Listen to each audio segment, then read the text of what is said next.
Alright, so we got our piece of Thinsulate in for the headliner. We are just measuring now for the spots that are above the door so we can insulate there too. But basically what we had to do was we had to spray the metal of the van with a 3M adhesive spray. You have to let it sit for a minute before you're able to bond to it. We also sprayed our piece of Thinsulate, and then we both worked together to get it up. And yeah, so now, like I said, if I move up here, you can see these holes right here where we're going to put insulation in. On both sides above the door. So we'll get that in, and then we'll be able to put the headliner fabric back on and seal away these, you know, hanging open wires and stuff like that.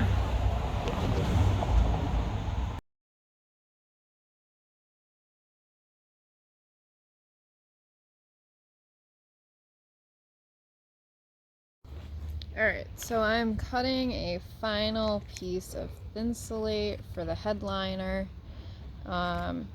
Basically a little space above the door of the driver's seat. We want to make sure that that is insulated. We had one big piece that we put in for the major space in the headliner area that's right above both driver and passenger seats. And now we're just kind of insulating the little areas that that big piece didn't get. So I have a piece like this. We are going to spray it.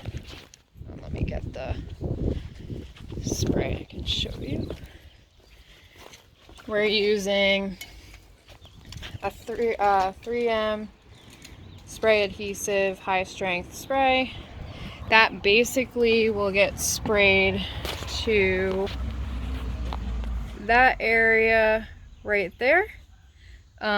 It will also get sprayed onto this piece, and then it will be adhered.